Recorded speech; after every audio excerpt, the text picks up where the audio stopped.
Greetings, and thank you for joining us at Inmates For Change. My name is Jones. I'm the founder, CEO of the 501c3 not-for-profit Inmates For Change. Our motto is breaking the bondage of destructive thinking, and I like to add one mind at a time. At Inmates For Change, we offer a rehabilitative education curriculum for returning citizens and individuals who are in the community and they have felony convictions in their background. Some of those individuals who are experiencing difficulty reintegrating back into family, community, society, and corporate America are the individuals that we serve. We offer a 6-week to 24-week rehabilitative education curriculum entitled Path to Purpose. And with that curriculum, we introduce critical thinking skills, interpersonal interaction, behavior modification, self-image. We also work with spiritual connectedness, God consciousness. We do a little of resume writing and empowering of your, strengthening your resume, I should say, not empowering, but strengthening. And we also do vocational training linkage. You know, so those of you who are out there and you would like to get in touch with us, you can come with, we're on phone at 773-746-3075. Our website is wix.com/inmatesforchange.org, and our email is inmatesforchange@gmail.com. Today I want to offer one of our guests.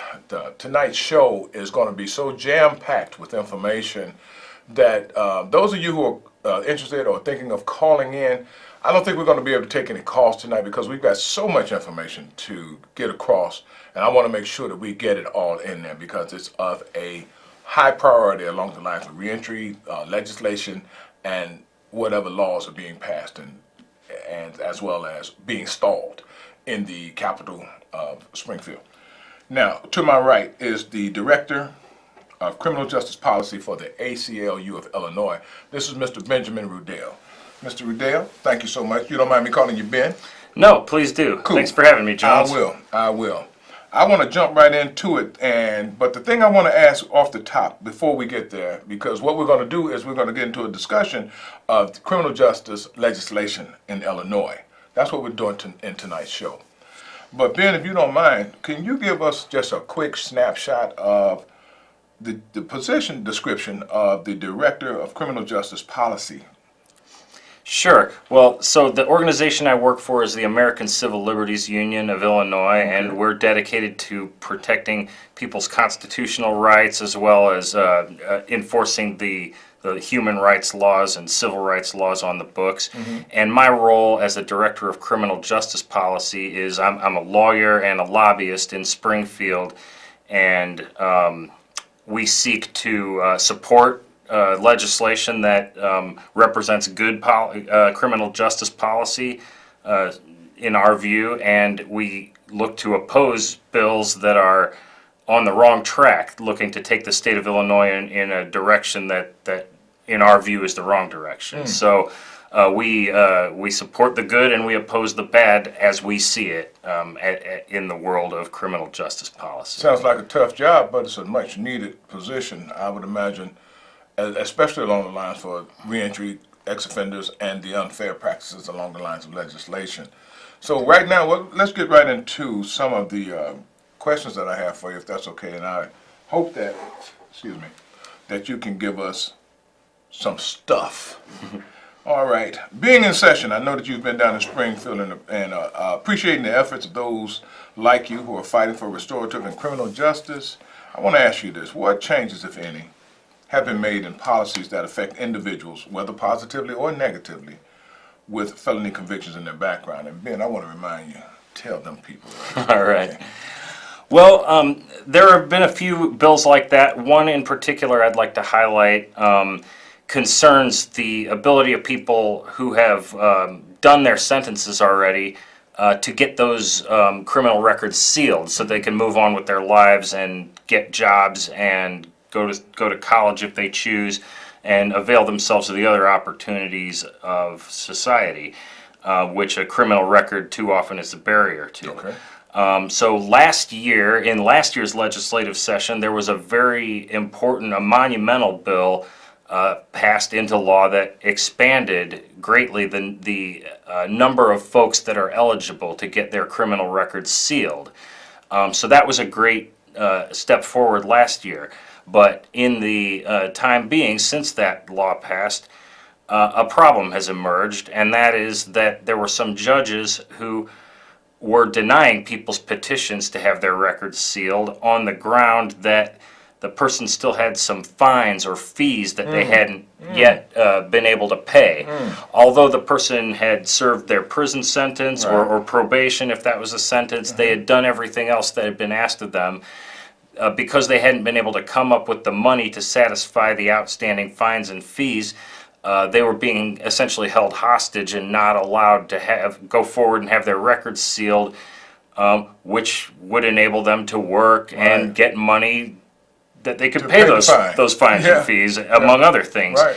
And so, through the hard work of several organizations, Cabrini Green Legal Aid, Community Renewal Society, the Chicago Coalition for the Homeless, Heartland Alliance, there was a bill passed into law that's currently sitting on Governor Rauner's desk that says unpaid fines and fees are not to be considered when when a judge is determining whether or not someone can seal their record. So we need the governor to sign that law, and that will move this barrier, one more barrier out of people's paths, and allow them to get a record sealed sooner and get back to living their lives. Now, let me ask you this on that. Is there anything that the civilian population could possibly do along the lines of showing support for that bill that's sitting on Governor Rauner's desk? What House bill number is that? And I'm sure we have to call somewhere, but whether or not you have the number is okay. It's House Bill 5341. 5341. And yes, there is something people can do, and that thing is to call the governor's office or write to the governor's office. You can find that information online. I don't have it immediately at my fingertips, but Governor Bruce Rauner is the person who needs to hear from you about House Bill 5341. Well, I want to thank you. Now, that's informative. And I tell you, this is going to be some action-packed information that's very pertinent, especially to the reentry population and those individuals who are still detainees at the county and in the county jails around the state, or the Collar counties in Cook County. So, understanding that there is a process, Ben, and considerations are being made on both sides of the aisle, what future plans are being made for addressing the state of affairs for our survival when it comes to programs, funding, or priorities of the legislative process for the returning citizen, the individual who's got felony convictions, the individual who has been sitting and awaiting trial? All of us are affected by some of this stuff, so give us some light on that. Well, there's a bill I'd like to highlight that has to do both with people awaiting trial who are detained in jails, as well as folks who are serving out the end of a prison sentence in the Department of Corrections.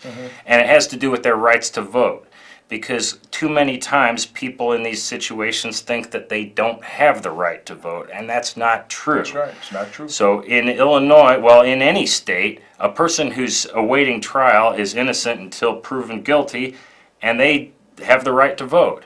But many of those folks don't know that. So there's a bill also sitting on the governor's desk waiting to be signed called House Bill 4469. Okay. And that bill does two things. The first thing is it says that every county in the state of Illinois has to have a process for allowing the people that in their custody to exercise their right to vote. And it doesn't, it's not prescriptive as far as what that process has to be. It doesn't say they necessarily have to set up a polling place in the jail, but they have to have a process through which they notify jail detainees, one, that they have the right to vote, and two, to avail them of whatever it is they need to be able to exercise that right, whether it's setting up a polling place or giving them a ballot to vote by mail, or some other process so that to make sure that that person isn't disenfranchised. The second part of it, of the bill, has to do with Department of Corrections and people who are about to be released from the Department of Corrections. Okay.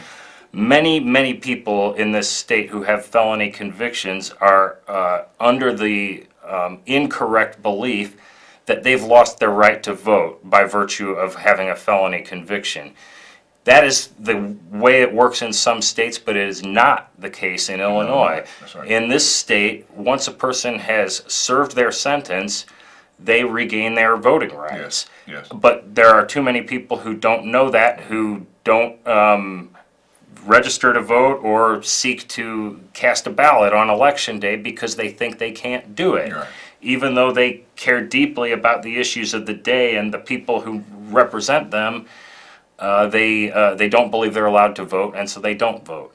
And this bill would say that people who are about to be released from Department of Corrections need to be given essentially a pamphlet that informs them that they will have the right to vote once their sentence is complete, and informs them of their voting rights, and is accompanied by a voter registration card. So that person, once they finish their sentence, can go ahead and first of all, understand that they do have the right to vote, but also have the resources and the paperwork in their hand to do that. Okay. And this bill, as I said, has passed the House and the Senate and only needs to be signed by the governor in order to be enacted into law. So I would encourage your viewers to contact the governor in support of his signing House Bill 4469 into law. That's for the voting, right? Correct. And the bill that you mentioned previous to that is that is House Bill 5341 is the bill that has to do with sealing records saying that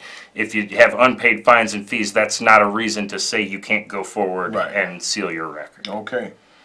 Whew, let's catch our breath for a second. All right. Right? Because I know that we've got some more information for our viewership, as well as information of good use for individuals who are facing some of the challenges that we're going through with our successful transition or reintegration back into community, society, and corporate America. Well, Bill, let me ask you this. I've always wondered, when it comes to personal favorites, are there any particular speculations or considerations personally that you're keeping an eye on? Well, yeah, I think there are a lot of issues out there now concerning what we call the criminalization of poverty, the various ways that the criminal justice system sort of extracts money from people who are in contact with that system, or puts sort of economic shackles on them and keeps them from bettering their situation. And one of the ways that happens is through the suspension of people's driver's licenses. Yeah, tell me about it. And I had the pleasure this year of working on a bill together with the Chicago Jobs Council and the Heartland Alliance that is called the License to Work Act. And the bill number is Senate Bill 2411, sponsored by Senator Omar Aquino from the north side of Chicago, as well as Representative Carol Ammons from the Champaign-Urbana area in the House. And what the License to Work Act, or Senate Bill 2411, would do is provide that suspending a person's driver's license should not be a penalty for certain violations of the law that don't have to do with whether or not a person is a safe driver. I agree. And so one of those things, just for an example, is a person who has unpaid parking tickets. Currently, the state of Illinois has a law that says that a municipality or a county can seek to have your license suspended if you haven't made good on the parking tickets that they've issued you. And that is not a good policy, because many times the reason why people haven't paid their parking tickets is because they are poor. They don't have the money to pay their parking tickets, and they are facing a choice every day. Am I going to feed my family? Am I going to fix my car? Am I going to buy my kid a new pair of pants? Or am I going to pay the city of Chicago this parking ticket? And faced with that kind of choice, it's not surprising that people often, elect to feed their families and do the essential things. I agree. But the reaction can often be that they have their driver's license taken away. and they lose their driving privilege, which means they often can't get to work, or many times people have jobs that require somebody have a valid driver's license as a condition of being employed there. Whether or not they have to drive to get to work, they have to have a license to have the job. And so really this policy of suspending licenses in order to collect on unpaid parking tickets is grinding people further down into a cycle of poverty, making it harder for them to ever pay those parking tickets, also harder to get a job, harder to provide for their families, to take loved ones to get medical care and things like that. And much like the way people, when faced with the choice of paying parking tickets or paying for food, will pay for food, people who are faced with the choice of working or sitting home because they have a suspended driver's license will often take the chance of driving illegally in order to go to work, which is a bad thing. People are not insured when they're driving on a suspended driver's license, and they can go to jail if they're pulled over for driving on a suspended license, even if all they're doing is going to work. And the thing that their driver's license is suspended for in the first place is a failure to pay. It's not for being an unsafe driver. So we have no reason to take that person off the road. In fact, we should want that person to be on the road, working, providing for their family, and participating in society, instead of essentially pulling them out of the economy because they're already poor and unable to pay parking tickets. So that is a bill that has passed the Senate, but still needs to pass the House in order to get to the governor's desk. And so those of you watching, I would encourage you to contact your state representatives, not your senators, but your state representatives, especially if you live in the city of Chicago, because the city of Chicago is the chief opponent to this legislation. They issue more tickets than anyone else, and they believe that this bill, if it became law, would somehow cut into the huge amount of revenue that they get every year from tickets. I would beg to differ with them and urge them to understand that the people who are getting their licenses suspended for unpaid parking tickets are poor people who are not paying because they are unable to pay, and it's doing no good whatsoever to suspend their driver's licenses. But we need your support for this bill. So if you can contact your state representative, especially if you live in the city of Chicago, it would help this bill make it the rest of the way when the legislature returns in the fall for veto session. Well, let me ask you, and is child support any kind of way included in that consideration? It is not included in this bill, but I'm glad you brought that up, because child support presents the same type of barrier, where people who are unable to pay the child support that they've been ordered to pay then have their license suspended, which ironically makes it more difficult for them to provide for their children because they have no means to get to work. And there are some other legislative measures that have been proposed to try to deal with that particular problem, but the one that I'm talking about here with unpaid parking tickets and other violations, I want to be perfectly clear, does not deal with driver's license suspensions because of unpaid child support. Not because that's not a big problem. It is a big problem, but just because this bill is seeking to deal with the one discrete issue, and if we try to deal with everything, then we might never pass the bill. So I get you. Well, I know we all have a controlled optimism regarding the future, but looking at the big picture, what can we expect to be seeing with the improvements and issues on the horizon? Well, there are a whole lot of things that have been proposed that have not been enacted.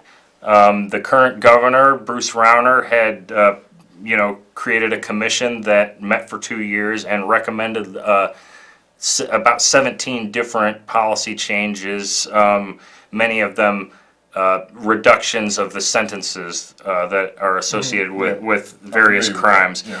And so far, there's been precious little action to translate those recommendations into legislation. Okay. And so we're really looking for whoever's the governor after the next election, whether it remains Governor Rauner or whether it's J.B. Pritzker, to step out of this sort of election year cycle that we've had, where people have seemingly taken a step back from criminal justice reform, and we've even seen some kind of tough on crime type measures, like we've seen in the past, rear their heads. That we can get back to reality and get back to talking about fixing a broken criminal justice system, and take those 17 recommendations that Governor Rauner's commission put together and turn them into law. Okay. And so, reducing sentences for drug crimes, raising the dollar amount threshold that separates a misdemeanor shoplifting offense from a felony. Yeah. Which is shockingly low. We're one of the lowest in the country at $300. $300. So a person steals an iPhone, for instance, or a common item like that, that already puts a person in felony territory. You're going to jail, man. You're going to jail. Yeah, to state prison and having a felony record for the rest of your life. Yeah, about a phone. So, these are things that we had a bipartisan commission come together. Very smart people, very experienced people with the criminal justice came together and said, yes, these are the policies the state of Illinois should enact. And that so far there hasn't been the political will to enact them. And so we need leadership from the top to make that happen. Absolutely. And we need grassroots support from people like the folks watching your show to make that happen. Absolutely. Well, let me ask you this, because we're coming down to the wire on the show tonight. And I'd just like to ask you, is there anything that you'd like to include to bring to the public's awareness or raise their awareness on any issue? We've got about 5 minutes, so if you don't mind giving us a little something, Sure. that'd be cool. Well, I guess I should talk about a couple of those, what I called sort of tough on crime things that we saw this year. We saw the mayor of Chicago respond to some carjackings that occurred in the city of Chicago with a bill that purports to do something about that, but really doesn't do anything about that, and would only seek to lock up more youth that are accused of being in possession of a stolen motor vehicle. Now, that bill did pass and it is waiting to be signed by the governor.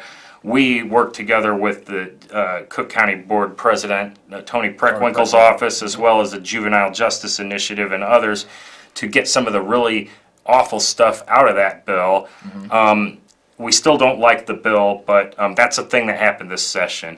Another thing that happened this session, unfortunately, is that the governor expressed his support for bringing back the death penalty, which was abolished several years ago because it's an ineffective policy, and a policy in this state where we've seen 20 people exonerated from death row.